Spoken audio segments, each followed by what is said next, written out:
Okay. These three folks here, let me just introduce them to you. These three folks here are on top of all what is happening in terms of the legislation. They work on it 24/7, I believe, and they know it, and they're smart, and they know what they're talking about. And so I can't say anything more that to raise you up anymore, because I know at least a couple of you that are here at the table. So each of you is going to, and you'll figure out who's going to talk first and next and all that kind of stuff. I don't have to tell you. But for you who are here, we're going to break about 11:30, maybe a little bit later, okay? To let folks write their questions, raise up your little 3x5 cards, and then we're going to ask them to respond to them. So I know we're a little late, so go as long as you can, but don't go too long, okay? Thank you. Thank you very much for having me. My name is Luis Figueroa. I'm the Chief of Legislative Affairs for Every Texan. We work to ensure that every Texan has access to health care, is financially secure, well-educated, and can live their life to their fullest potential. I've been working in the legislative field since about 2004. I started my career as a baby attorney at MALDEF here in San Antonio at the Mexican American Legal Defense and Educational Fund. And I've been tracking the legislation since then. So for about 20 years, I've been tracking the state legislature, and particularly around immigration and what happens there. I then spent a little bit of time in the Texas Senate. I worked for a few of the senators from my hometown of El Paso, and then also for Sylvia Garcia, who was our first Latina congresswoman from Texas when she was in the Texas Senate. And I got to help run the Senate Hispanic Caucus while I was there.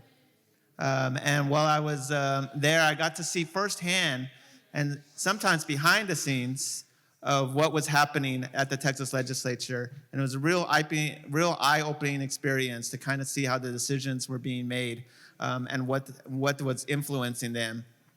And then I, in 2018, joined the Every Texan team as their first legislative director.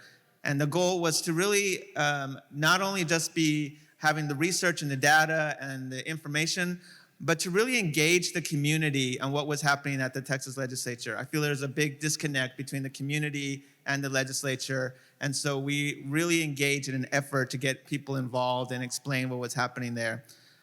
So that's a little bit about my bio, but I just wanted to talk a little bit about the history of the immigration legislation. And I will say that in years where we have really good voter turnout, the legislation on immigration usually gets kind of put under the rug. They usually just don't talk about it. They don't really say anything about it. And then years where we have really low voter turnout, i.e. 2011, 2010 election, 2011 session, the 2016 versus the 2017, we see a huge increase in anti-immigrant legislation. And we see some of the worst bills that have come out. In 2011, we saw the first attempt at the anti-sanctuary city bill. 2017, they finally got that passed. And then last session was really the culmination of anti-immigrant legislation with the passage of SB 4, an attempt to make state law enforcement, immigration officials, and enforce unlawful entry on the border. Thankfully, that bill is not in effect because it was unconstitutional, because it was illegal, and it's not the proper role of state government. So we're watching that litigation, but we know that there's still going to be more to come. I wanted to start with a little story for a few reasons. One, it was how Rebecca and I met. This is back in 2005 when I was a baby attorney. I was just out of law school. I was at MALDEF, and we get a call. Hey, there's this bill getting a hearing tomorrow. It's going to require fingerprinting of every single person who comes into a hospital if they don't have a driver's license. And we're really scared it's going to prevent immigrants from getting emergency care at hospitals. And I said, well, who's authoring this bill? And they said, oh, it's actually a Democrat from the Rio Grande Valley. I was like, what in the world? How is this possible? So it was Rebecca, it was myself, it was ACLU, and we go to the representative and we're like, hey, we know you're getting this hearing tomorrow, but this bill is really problematic. This is really gonna hurt immigrant communities. It's gonna lead to all sorts of healthcare issues. It's gonna be really scary. And he goes, oh, I didn't realize how bad this bill was gonna be, but I can't pull it from now. Can you help me fix it? Please help me fix it. Just let me fix it in some way. So we go with the ACLU, we get everybody together, we go through the bill, and we say, you know what? Let's see if we can fix it. So what did we come up with? We said, if someone is incapacitated, crossing the border, comes across in a helicopter, a hospital may, if they have the equipment, fingerprint a person if at their discretion. The bill did absolutely nothing. It passed. It became a law. And that representative was so grateful for us saving his face and working with us that he has become one of our biggest allies and most progressive members in the Rio Grande Valley. I'm just going to say a name. It is Representative Mondo Martinez, who is actually a really great representative now and one of our great friends. So I bring this story up to bring it up for three reasons. One, it means wins comes in different ways. It's not always that you just defeat the bill. It's not always clear what the win is, but you can get wins in different ways, particularly when you're doing legislative work. Two, sometimes you got to play the long game.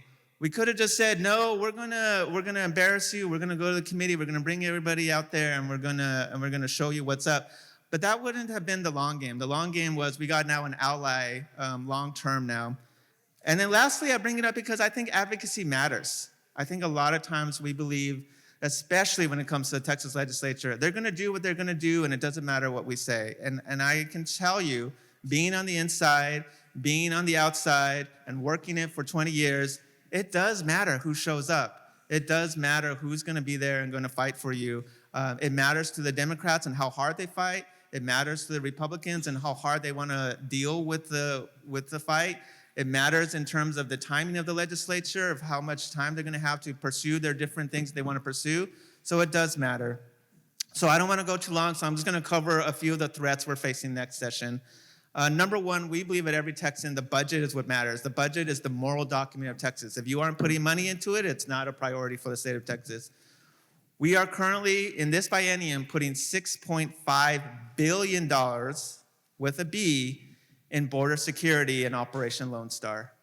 The Texas legislature is putting a huge investment in border security, way more than any other state in the United States. When I bring that number up in other states, they say, oh, you mean that's the federal budget? I'm like, no, that's the state of Texas budget on border security. So we've gone around the state and engaged in communities talking about the people's budget. And we, in these sessions, what do you think we should be spending our money on state legislative effort? Education, healthcare, roads, water infrastructure, the grid. And then we're gonna take all that information and say, this is what the people have said is an important priority for them, and this is what you're actually spending the money on, and we need to close this disconnect, because I believe that many of the people in Texas have no idea how much money we're spending on a program that has had very little impact and is not making the lives of Texans any better. So that's one threat, is the budget, how much money we're putting into enforcement in Operation Lone Star. The second threat is enforcement. We had a bill last session. You all know about SB 4 that allowed for local police and state police to do enforcement of unlawful entry. Part of that bill at the beginning part was to even have civilian enforcement. In other words, to deputize vigilantes, to deputize hate groups to do immigration enforcement, to have people go into communities and say, I believe that person is undocumented and I want the law to come after them. And so thankfully that provision of the bill failed last session, but it's coming back this session. It is a priority of the Speaker of the House, and we believe that civil enforcement may come back as another threat this upcoming session in 2025. And just so you know, the session will run from January of 2025 till the end of May in 2025. So we have 140 days for them to do what they're going to do. And so it'll be a really important period of time for us in addition to what's happening on the federal level. The next thing I'm just going to mention is on the education front. Many of you all may know there is a long-term Supreme Court case named Plyler v. Doe. It was actually a case that was considered to be sacrosanct to the MALDEF and to the litigators who did that. And essentially, it protects the ability of undocumented students to be able to get K through 12 education. That we don't ask about immigration status in our schools, and that if you're living in the area, if you're living in the district, that you have an opportunity to get a free education. There were bills filed last session to take away that, either to prevent schools from receiving money for it, to ask the federal government for reimbursement for it, or to just blatantly do away with that law. The idea that undocumented children would then be on the streets, would not be able to get an education, is antithetical to the foundation of our country, to the ability of getting an education, to the ability of rising above your station. All of the things that we hold sacrosanct are really crucial. So we believe that. So I'll just say, why is it a threat? Well, Governor Abbott has said that it's time for us to challenge that law in the Supreme Court. And so he wants to take a case up challenging that law. So we'll see how big of a threat that is, but that is something that has been mentioned. Two more threats, healthcare. So the governor has issued an executive order asking all hospitals to report on the cost of emergency care for undocumented immigrants. That executive order, we believe, will be turned into legislation next session. We've already heard that there's a senator named Senator Sparks who does not live anywhere near the border, who wants to file this legislation and potentially risk undocumented, create that chilling effect. So undocumented are going to be scared to report their status when they get emergency care, or even be scared to get that emergency care. So that's one more threat. And the last one is on the voting side. I mentioned to you that when we have really great turnout, the immigration issues on the state side, at least, usually take a back seat.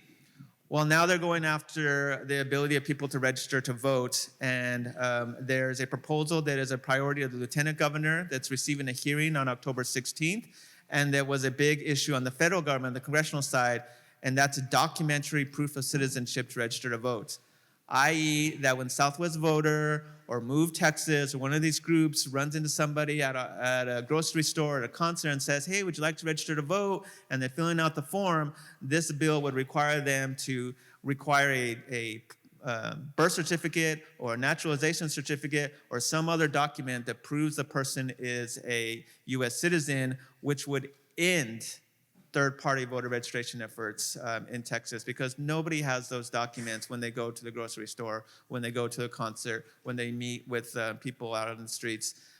So it's totally an effort to make it so you would have to register to vote when you get your driver's license, and would end all these great efforts by all these nonprofits to register people to vote.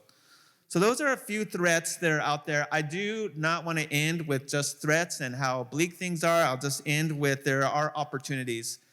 So the Speaker of the House is being challenged by his own party. They don't think that he's conservative enough. They don't like the fact that he works with Democrats, which is pretty remarkable considering he passed SB 4 and he passed all these other bills that we think are pretty darn conservative. But there are 48 Republicans who have said that they don't want him to be the Speaker next session. This is 48 out of 150 total members and out of 86 Republicans. That means that if Speaker Phelan wants to remain Speaker, he is going to need the Democrats to keep him as Speaker of the House. These are Democrats, these are members who represent communities of color, who represent immigrant communities, who represent all of us. And so it's going to be incumbent on us to let our members, whether they're Republicans or Democrats, we're bipartisan, to let them know that we believe these issues are sacrosanct, that these are lines in the sand, and that if you are gonna get Speaker Phelan to remain Speaker, that these issues cannot be touched. We do not want Plyler Vido to be addressed. We do not want immigrants to fear going to emergency hospitals, and we don't want civilians to be enforcing complicated immigration laws. And so your advocacy matters. It matters in the districts that you're in. It matters in the legislature. And the storytelling and telling your stories. When I was in on this last story, there was a bill on 2017 to repeal in-state tuition for undocumented students. For undocumented to be able to pay the same rate because they went to school in Texas, they live in Texas, and they could pay the same in-state rate as everyone else. We were the first state in the nation to pass that bill in 2001 to allow for undocumented to pay in-state tuition. There was an attempt in 2017 to repeal it. Senator Campbell, who's from San Antonio, was the one leading the effort. They went to a committee called Border Security because the higher ed chair didn't want to touch it, the State Affairs Committee chair didn't want to touch it, so the bill was put in Border Security. Dreamers, students who were beneficiaries of this, came to the Capitol in their caps and gowns, hundreds of them. There was maybe 2 or 3 people in favor of the bill. There were hundreds of people opposed to the bill. At the end of that committee hearing, Senator Campbell was backtracking. No, I really support you students. It's not about the students. It's about this or that. Quién sabe qué. The bill ended up dying, and the bill has never come up again. I mean, there's bills filed, but it's never gotten back up again. So I want to end on that message of hope that your advocacy matters, that when people meet immigrants, when they hear the stories, when they hear the students, and they hear about the incredible work they're doing, that it does influence members. And I've seen it time and time again, both inside and outside the legislature. So I've taken up enough time. I really appreciate all the incredible work that you're all doing and the community engagement you're all involved in.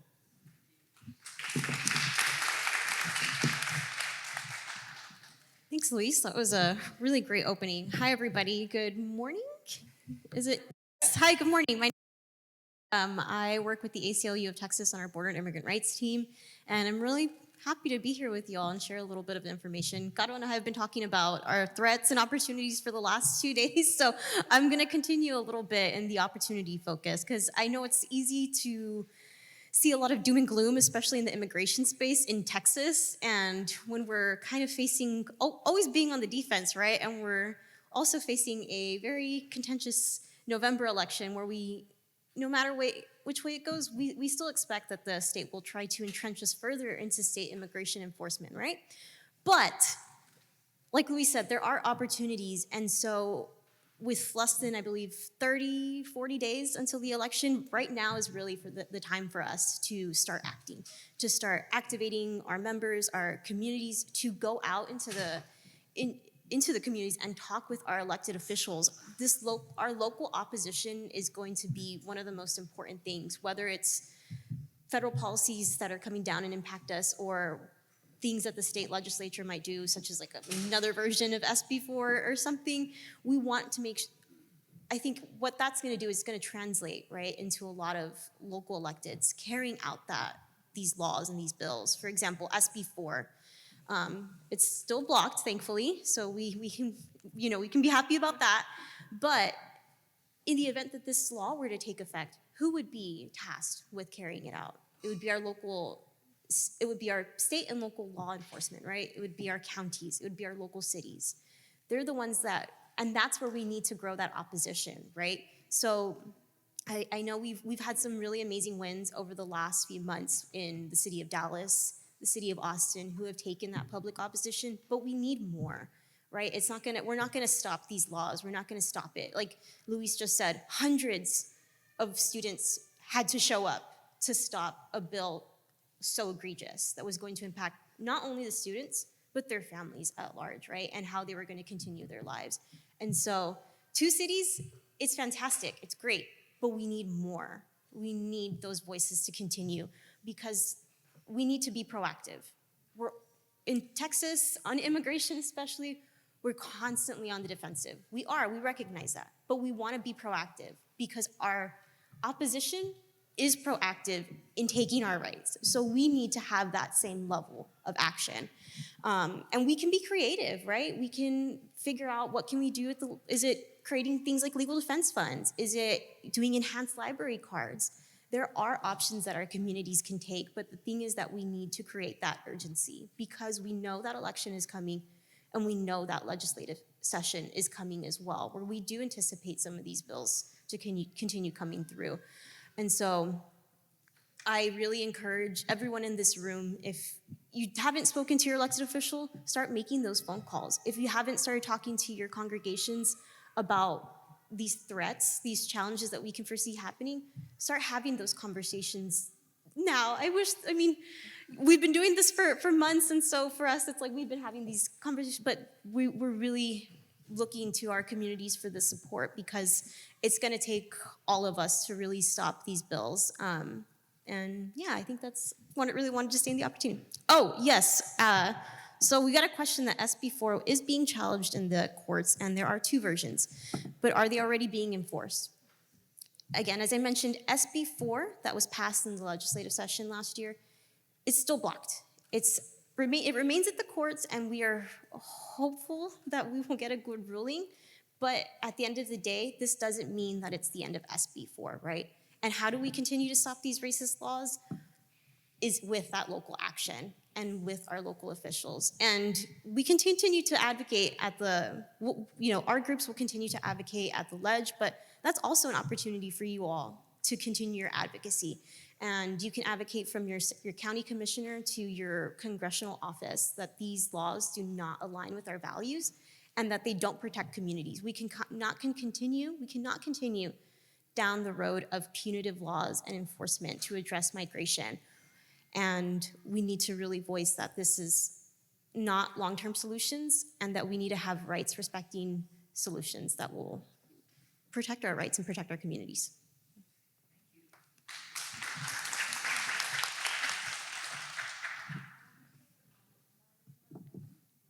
Okay, I'm gonna try to go quickly, Rebecca. I don't know how we're doing on time.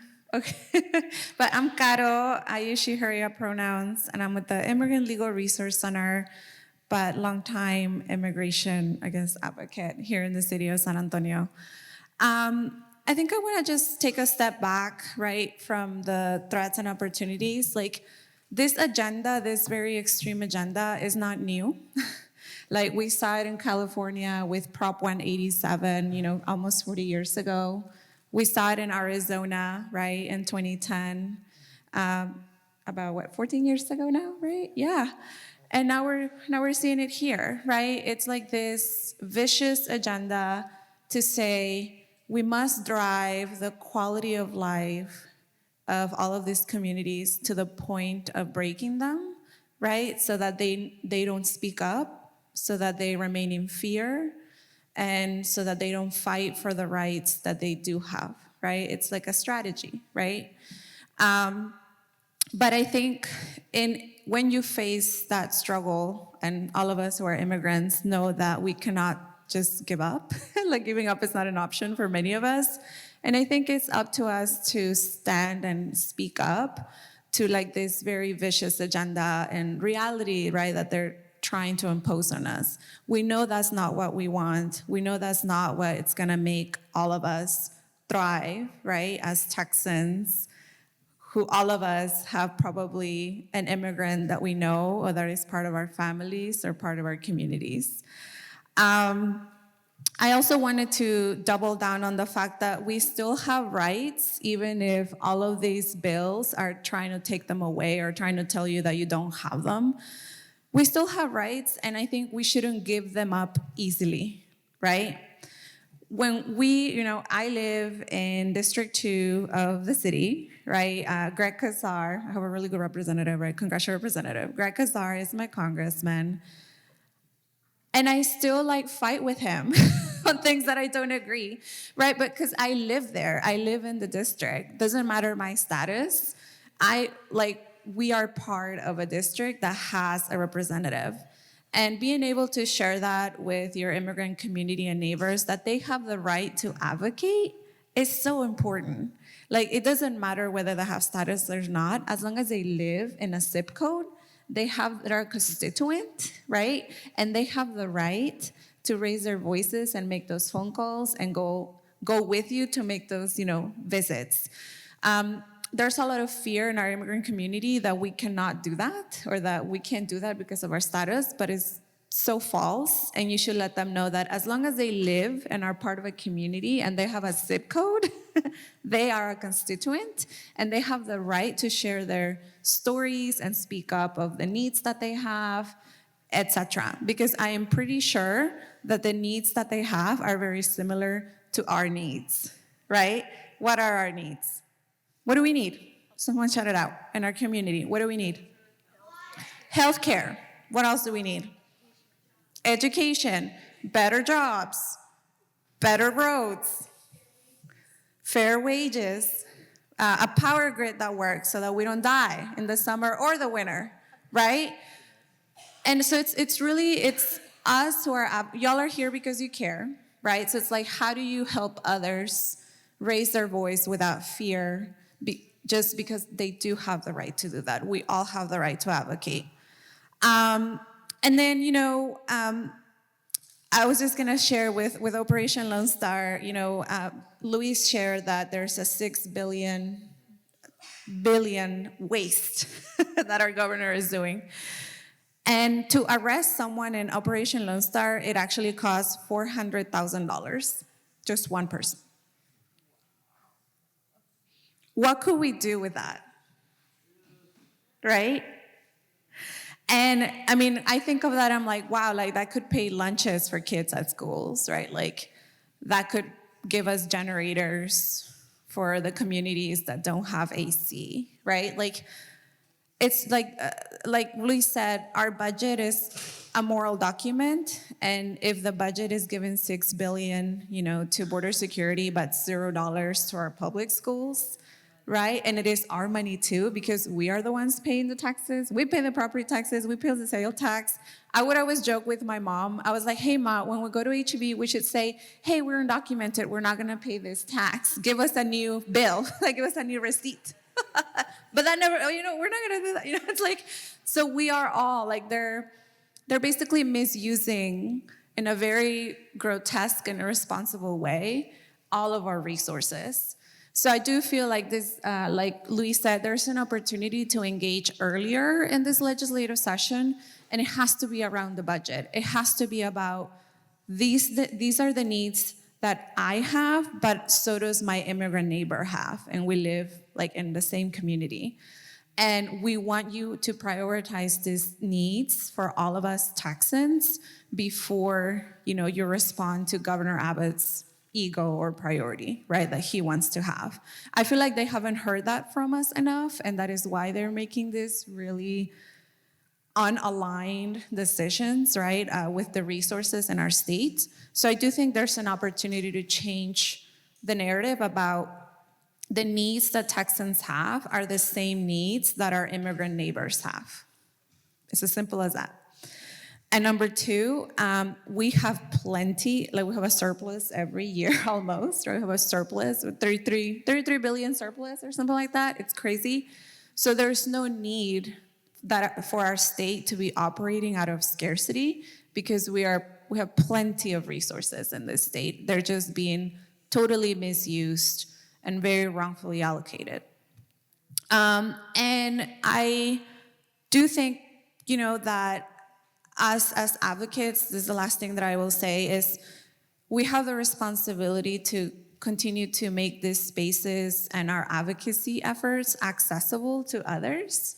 So, like sharing the information on this is the number that you should call, or this is the office where our elected officials are located at. This is when they're open, their office, they have a schedule. This is parking situation. A lot of us who don't speak English, right, like my mother, or my cuñado, my brother-in-law, even if they want to get involved, they need a little bit more information, to do that. So what can we do to make our advocacy efforts more accessible? When it's time to go to the Capitol, are we gonna have buses available so that more folks could join? Are we gonna do carpool together so that more folks could join? Are we gonna show people where to park, right, so that their car doesn't get towed? Like, there's all these logistics, right, that go into being able to advocate, that the more that we can ease those things for our community and for those who want to be involved but are not given that opportunity because of logistics, we should do that. And also compensation, right? I wanted to say that, IWC gave honorariums today to those that helped, right, with these panels. That's really nice for immigrant families who may have to take, a day or so of work so that they can be involved. It's really important that we give back or somehow compensate them so that they feel that their time is being honored, and that, leaving for one day of their work so that they could go to Austin with us is like valued, It's just like all these practices, right, to make things accessible. So hopefully we see you from October, November, all the way to May, because hearings are already happening. And for your representatives and everybody to start hearing what truly are your needs and how they're not using the budget in a way that's responding to those needs, and that those needs are the same that our immigrant neighbors have. And I know it's like a cliche, and immigrants are a lot more than money, because we are. But again, we're paying the sales taxes the same as you, and we're paying those property taxes the same as you, and it's so wrong that they have taken that for granted for so long. So that's the end of me. We have another question, so let me just read it. So political candidates of both parties are taking increasingly anti-immigrant positions as public opinion has moved. What strategies are the most effective to you given this reality?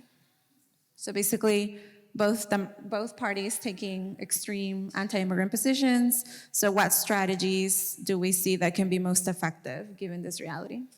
Does anyone want to take that? This is a really good question. This was actually something that I had been talking about, that immigration has been continuously moving to the right at both the federal level and the state level.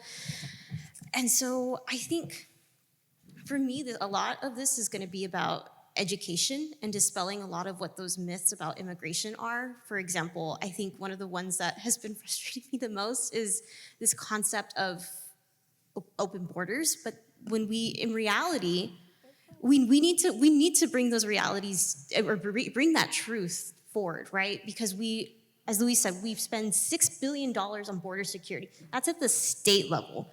At the federal level, that is, I believe our law enforcement for immigration enforcement, and it was one of the most expensive, or that's where most of the funding goes, is into immigration enforcement. In addition, there are also laws and policies that are blocking people from seeking protection, or even from just migrating for a variety of reasons at the border. And also that it's not all the border. The immigration is not just the border, and this was something that we had focused on the other day about. It's more expansive than that, right? It's detention, it's the carceral system. We need to make sure that those truths, that we're dispelling a lot of those myths that we hear in order to justify a lot of these really horrific policies, right? We always hear about these different bad guys that are happening around the state, but at the same time, we have DPS in every single county across the state. And so we already have that enforcement in our communities. And this is something that has been going on for decades. And so this goes back to my last point, that this is not the sustainable way that we can address migration. Enforcement or more stringent laws are going to equal more deaths. They're going to put more people in detention.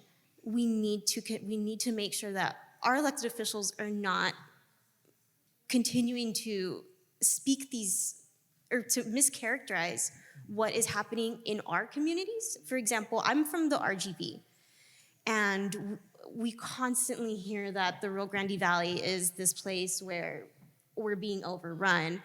I can tell every single person in this room that if you were to go to the valley today, you would not see what it is that our politicians are telling you or what our lawmakers are telling you. You will see what it'll look like this. It'll look like our community, like our everyday. And so I think having those conversations with other people in your community about those, those myths that we hear about immigration. And then at the end of the day, also, I think it kind of goes back to our first panel, right? We're talking about people. We're not talking about we don't other people. This is people at the end of the day. These are people who are, again, not trying to flee homes. And I think that's something that I think is also really important, is that we center the people that this is going to impact. And at the end of the day, they are our community members, they are our family, they are our friends, teachers, attorneys. And so that's another thing that we have to remember, and that we really, really emphasize when we have those conversations with our elected officials. I don't know if anybody else. I just wanted to emphasize that it has very little to do with the policy. And I think Sarah alluded to this. When we work in the Capitol, for many years, we were able to defeat a lot of the anti-immigrant legislation because we had business, we had labor, we had faith-based, we had educators, all on the same side saying anti-immigrant policies are not helping our communities, they're not the answer, they're not what we need. The business groups say they need the labor. The faith-based groups talk about their positions and how we got to be welcoming to the stranger. The teachers, everybody was on the same page from the policy perspective. So why do we keep seeing this, right? And I'll tell you why. Because of the polling. Every year, the Texas Tribune puts out a poll, and the number one issue for Texas voters, both Democrat and Republican, but even vastly more on the Republican side, is border security. It's the number one issue. It supersedes healthcare, it supersedes education, it supersedes the budget, and it's really frustrating. And it made me think, why do people think this is such a big issue? Because the people in the Valley, the people in El Paso, where I'm from, will tell you that immigrants are not running free, are not, a problem. In fact, the issue is more just an issue of shelters and resources than it is anything else. And I realized what it is. Every campaign season, millions of dollars are showing commercials of undocumented immigrants fleeing over the walls or doing all, showing those awful pictures, criminalizing, dehumanizing immigrants. And then on the progressive side, we have a lot of rallies, we have a lot of events with our own groups where we try to educate people, but we're not able to reach the millions of people that those commercials are able to reach, that we see every political season. And it's like fighting a tidal wave with with little pebbles and with little sands, and we're not able to overcome that amount of negative media messages. So how do we overturn it? I think it's going to take a concerted resource and efforts to bring those stories. We all have these amazing stories. I go to American Gateways, which does immigration work in Austin. They have the most amazing stories of these immigrants, and they have this beautiful video. We got to get those videos out. We got to get them out to a broader spectrum of communities, and I think that's the only way we're going to be able to get it out. So that's my thought on it. Do you want to add anything? Okay. Yeah, we got one more question. Why is immigration swept under the rug when there is higher voter turnout? It's a great question, and I really appreciate you giving me an opportunity to talk some more about this because I wanted to get into it. In 2008, huge turnout, right? This was the Obama presidential election. Students came out. It was the closest election we've seen in a very long time. In 2009, when I was at the legislative session, nobody was talking about immigration. And the reason why is because you've all heard of this, right? The Latino giant, the waking up the Latino giant. Latinos are going to come, and there's going to be a shift in politics, and they're going to punish those who are doing the anti-immigrant stuff. We saw it in California. We saw it in Arizona. all of the politicos and political consultants are waiting for it to happen in Texas. And so they thought it was happening in 2008. They thought it was happening in 26, I guess more in 2018. And we see these rises in voter turnout, and they think, okay, now's the time we got to stop with the anti-immigrant stuff because the voters are going to come out and punish us for it. There was a backlash to a lot of the anti-immigrant legislation that was filed, and in 2018, people like Rinaldi, who based on the Dreamers, they lost their elections. And so as a result, the politicians said, we got to back up. We need to stop going down this road. And so when we have this big voter turnout, there's this perception that things are going to shift. When we have low voter turnout, particularly in Republican primaries, where immigration is the biggest issue, they say, we got to go hard on immigrants. We got to go after them. This is what's going to get us elected in our primaries. And because we're not having competitive elections in the general election, that's what matters. And so as soon as the politicians are worried about their general elections, the better off we are. And that's why the immigration issue is put off to the side in those voter turnouts when we have a high voter turnout. Very interesting. Any other questions? Go ahead.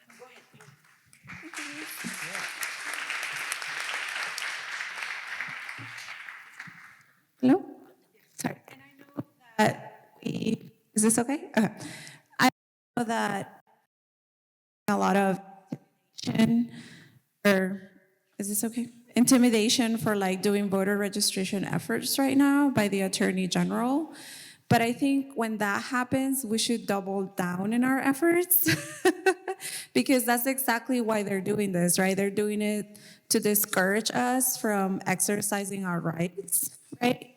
And their hope is that because we're afraid that we stop, right? It's the same strategy they use for immigrants. It's like, you're gonna be deported. So then they want us to